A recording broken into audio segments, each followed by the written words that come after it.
ngày níខ្ញុំbằng haiបងប្អូនរបៀបឆាមី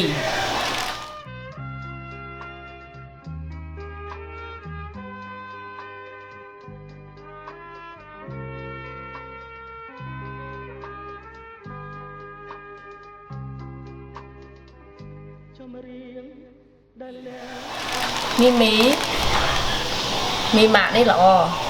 មីនេះសាឡារីយើងហាន់ស្ដើងអញ្ចឹងម្ទេសយើងហាន់ស្ដើងអញ្ចឹង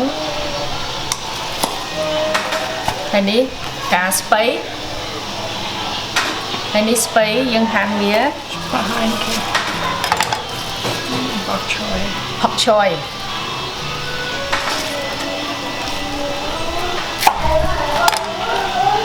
ហាន់វាយកអាក្បាលវានេះចោលដាក់វាទុកមួយចំហៀងឲ្យសាច់នេះសាច់កន្លះផោនស្ទើរកន្លះផោនចុះហើយទឹកស៊ីអ៊ីវមួយស្លាបព្រាបាយស្ករមួយស្លាបព្រាបាយអំបិលកន្លះស្លាបព្រាកាហ្វេស៊ុបមាន់2ស្លាបព្រាបាយទឹកឆា3ស្លាបព្រាបាយឥឡូវយើងយកខ្លះ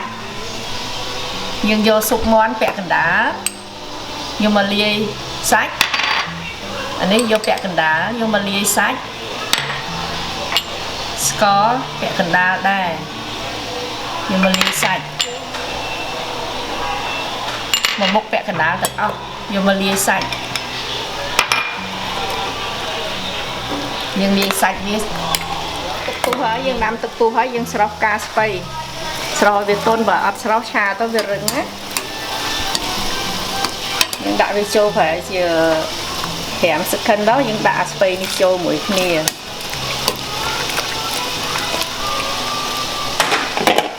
ចូលហើយយើងស្រង់ឡើង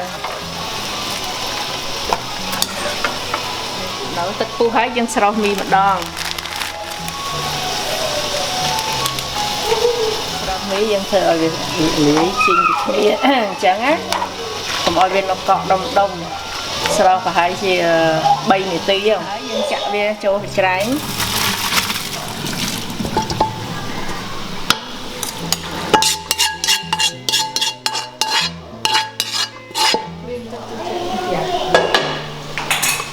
ហើយយើងបើកទឹកត្រជាក់លាងវាកុំឲ្យវាស្អិតណាយើងអត់លាងវាស្អិតជាប់គ្នា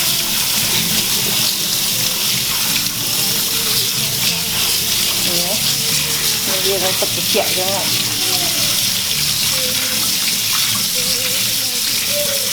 បានសោះមីហើយយើងលាងទឹកត្រជាក់ហើយយើងយកមកលាយគ្រឿងវាយើងលាយទឹកស៊ីអ៊ីវដែលសល់ហ្នឹងណាយើងលាយវាស្ករម្សៅឆា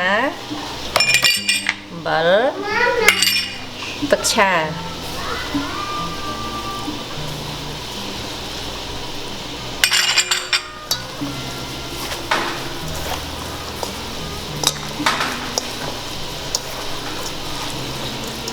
យើងលាយសឹងហើយចាំយើងយកទៅឆាវាឲ្យសព្វហើយយើងដាក់ខ្លាញ់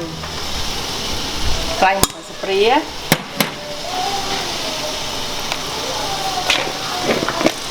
ហើយយើងដាក់ខ្ទឹមណាខ្ទឹមដែលយើងច្រាំហ្នឹងមួយស្លាបព្រាកាហ្វេមួយស្លាបព្រាកាហ្វេហើយឆាវា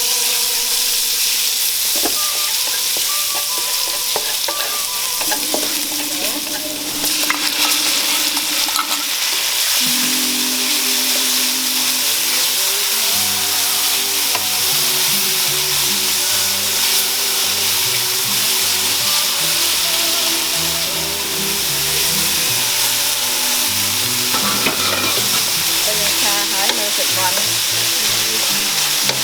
អត់ទាន់ឆ្អិនទេក៏ប្រហែលជា1នាទីទៀតយ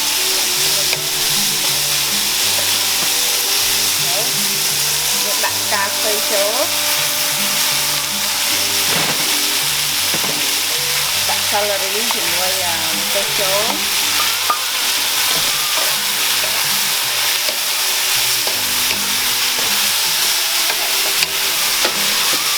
ឆាវាក្រោបវាប្រហែលជា2ក្រោយឆ្អិនហើយឥឡូវយើងយកឡើង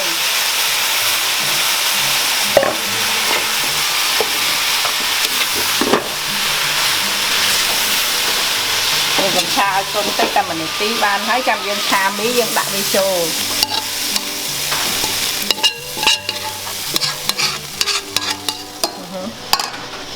យើងដាក់ខ្លាញ់មួយស្លាបព្រាហើយយើងដាក់ខ្ទឹមឆាវាទៀតទៅឆាក្រហម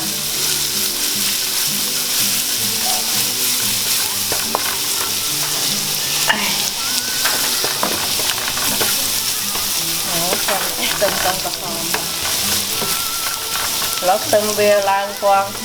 ដូរពណ៌ក្រហមហើយយើងដាក់មីចូល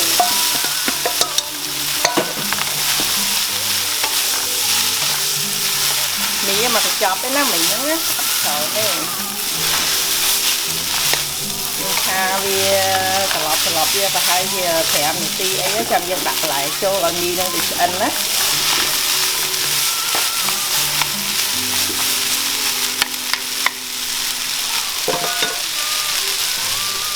យើងឆាវារៀងស្ងួតយើងយកអាទឹកដេញបន្លែយើងឆាហ្នឹងណាទឹកបន្លែហ្នឹងយើងដាក់ចូលមីហ្នឹងឲ្យវាមានជាតិ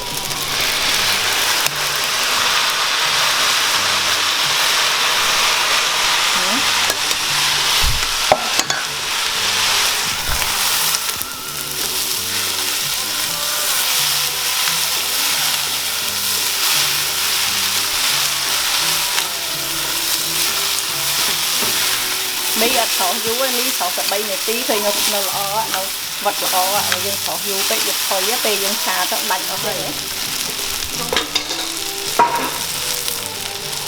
ឥឡូវយើងឆាហើយឥឡូវនេះយើងដាក់សាច់ចូល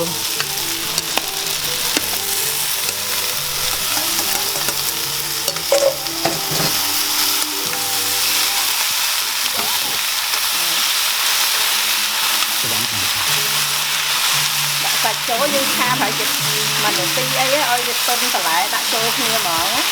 កុំឆាយូរពេកយើងយូរពេកបន្លែហ្នឹងវាអត់លួចអស់ឥឡូវខ្ញុំឆាឆ្អិននេះហ្នឹងមីមកកញ្ចប់ឯងយើងដាក់ច្រើនពេកដាក់មកកញ្ចប់ហ្នឹងមកខ្ទះហ្នឹងសាកនេះ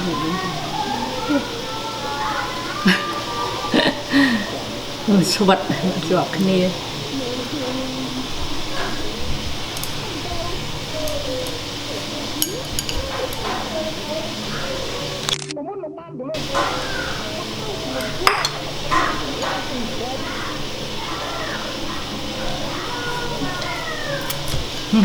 ល្មមអែមប្រៃល្មមបងប្អូនតាមដានវីដេអូរបស់ខ្ញុំ